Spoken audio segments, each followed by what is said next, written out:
అందరికీ నమస్కారం. టీటీడీ మీద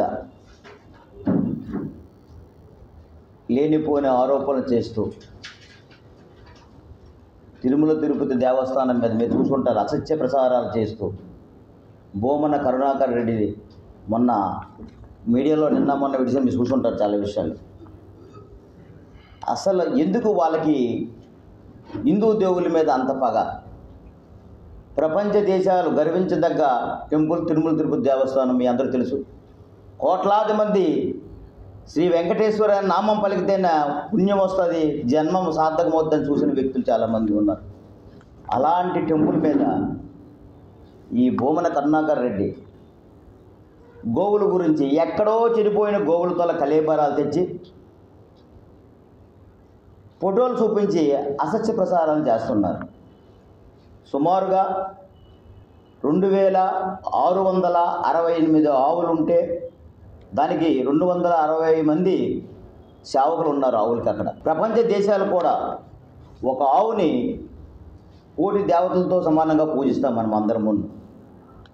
అలాంటి ఆవుల గురించి కలేబరాల గురించి ఎక్కడో తెచ్చి చూపిస్తూ తిరుమలలో ఆవులు చనిపోతున్నాయి, దానికి ప్రత్యేక సంరక్షణ లేదు, దానికి జియో ట్యాగింగ్ లేదు, వాటికి సరైన వైద్య సదుపాయాలు లేవని చెప్పి అసత్య ప్రచారాలు చేస్తూ తిరుమల తిరుపతి తాలూగా ప్రత్యేకతను మంటగలుపుతున్నారు భూమన కరుణాకర్ రెడ్డి.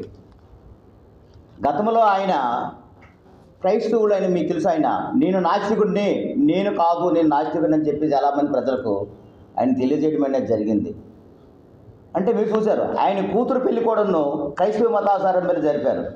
అలాంటి వ్యక్తి మనకి టీటీడీ చైర్మన్గా ఉంటూ ఆయన చేసిన అన్యాయాలు టికెట్ల విషయంలో కానీ, ఆయన టీవీల విషయంలో కానీ, తర్వాత ముడుపుల విషయంలో కానీ, డాలర్స్ విషయంలో కానీ ఆయన చేసిన కుంభకోణం అనేది చాలా ఎక్కువ మీకు అందరూ తెలిసిందే. గత 5 సంవత్సరాల్లో ఎన్ని ఆవులు చనిపోయాయి ఆయన హయాంలో, ఆ ప్రభుత్వ హయాంలో. ఒకసారి పర్టికులర్ పరిణామం తీసుకోండి. ఒకసారి తిరుమల కొండపైన కూడా అన్ని మత ప్రసారం కూడా ఎవరి ఆధ్వర్యంలో జరిగింది. గత 5 సంవత్సరాల్లో హిందూ అనే వ్యక్తి భయపడ్డారు. అలాంటి వ్యక్తి ఈ రోజేమో ఒక నాస్తికుడు, ఒక క్రైస్తవుడు ఈరోజు తిరుమల తిరుపతి దేవస్థానం గురించి అసత్య ప్రసారాలు చేస్తూ దాని తల ప్రత్యేకతను మంటగలుపుతున్న అలాంటి వ్యక్తికి చట్టం సరైన న్యాయం చేసి అలాంటి పోలీసులు కూడా ఆయన మీద యాక్షన్ తీసుకోవాలి. ఒకటి వాస్తవం, 2668 ఆవులు ఉంటే దాని పరిరక్షణ కోసం 260 మంది ఉంటే ప్రతి ఒక్కరి మనుషులకైనా ఎవరికైనా సరే వృద్ధాప్యం వచ్చినప్పుడు ఆవులు చనిపోవడం అనేది జరుగుతుంటుంది. మీరు కూడా ఆలోచించారు, మన మనుషులు కూడా అదే పరిస్థితి కదా.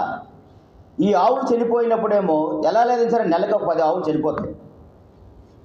ఆ చనిపోతే దానికి తగినట్టుగా మన హిందూ ధర్మ ప్రకారం వాటికి ఏం చేయాలో మనం చేస్తూ ఉంటాం. కానీ ఆయన చెప్పింది ఏంటి? ఆవులకు జియో ట్యాగింగ్ లేదు, ఈ ఆవుల విషయంలో సరైన పద్ధతి తీసుకోవడం లేదు అని చెప్తున్నాడు ఆయన. ఇది పద్ధతి కాదు. మీ హయాంలో ఏం జరిగింది?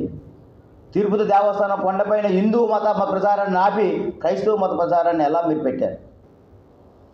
మీ అందరికీ తెలుసు ఆనాడు మీ నాయకుడు ఏమయ్యారని చెప్పేసి.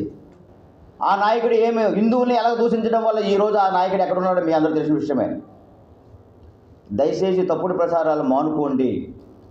ప్రతి ఆవుకు జియో ట్యాగింగ్ ఉంది, ప్రతి ఆవులు కూడా అవి వాటి తాలూగా ఎన్ని ఆవులు ఉన్నాయి, ఎన్ని క్యాలిక్యులేషన్ ఉన్నాయి, జనన మరణ దోపత్రాలు కూడా ప్రతి ఆవుకు ఉన్నాయి.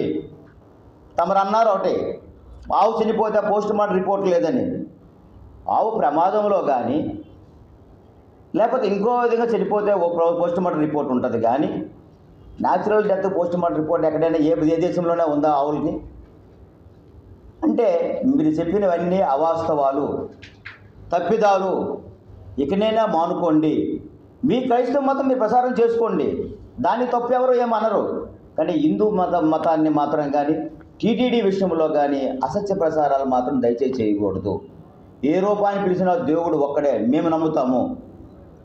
అన్ని మతాలు ఒకటే, మన హిందూ దేశం. అన్ని కులాలు, అన్ని మతాలు, అన్ని దైవాలకు సమానంగా పూజిస్తాం. అదే ఎవరి సాంప్రదాయాలు వాళ్ళవి. దయచేసి ఇక్కడ నుంచి టీటీడీ విషయంలో కానీ మళ్ళీ ఒకసారి కానీ ఇది రిపీట్ అయితే మాత్రం బాగుండదు. చాలా బాధ అనిపిస్తుంది. ఎవరు హయాంలో జరిగింది? మీరు క్రైస్తవుడే ఉండి టీటీడీ చైర్మన్గా ఎలా చేశారు మీరు? దానికి మీరు సమాధానం చెప్పాల్సిన పరిస్థితి ఉంది. మొన్ననే చెప్పారు నేను నాస్తికుడిని అని చెప్పేసి. వెంకటేశ్వర స్వామి శిల పైన ఇది నల్లని రాయి, దీని మీద చెప్పేసినా పర్వాలేదు అనే మాట అనేవారు ఎవరు? మీరు కాదా? కోట్లాది మంది ఆరాధ్య దైవంగా పూజిస్తున్న శ్రీ వెంకటేశ్వర స్వామి గురించి మాట్లాడే తప్పిదాలు ఎవరే? మీవి కావా? అన్ని మత ప్రసారం చేసేది మీరు కాదా? మీ హయాంలో ఇన్నాళ్ళు చనిపోయి మీకు తెలీదా? తిరుపతి దేవస్థానం ప్రసాదం కూడా తుదకు దాన్ని గాలిలో కలిపి దాన్ని కూడా నెయ్యితో మీరు చేసింది మీరు కారా? మీరు చేసిన గత 5 సంవత్సరాల తప్పిదాలు ఈరోజు ఎవరి మీద, మీ తప్పులు మీరు కప్పించుకోవడానికి ఎవరి మీద అబండాలు వేస్తారు? దయచేసి ఇక్కడి నుంచి ఇలా జరగకూడదు. దీన్ని తీవ్రంగా ఖండిస్తున్నాం. ఇదే భూమన కరుణాకర్ రెడ్డి మీద పోలీసులు వాళ్ళు కూడా చర్య తీసుకోవాలి, వాస్తవాల పరిగణనలు తీసుకోవాలని తెలియజేసుకుంటూ మరిన్ని వీడియోస్ కోసం ఛానల్ ని సబ్స్క్రైబ్ చేయండి. లేటెస్ట్ అప్డేట్స్ కోసం వాట్సాప్ ఛానల్ ని ఫాలో అవ్వండి. ఆ లింక్ డిస్క్రిప్షన్ లో ఉంది.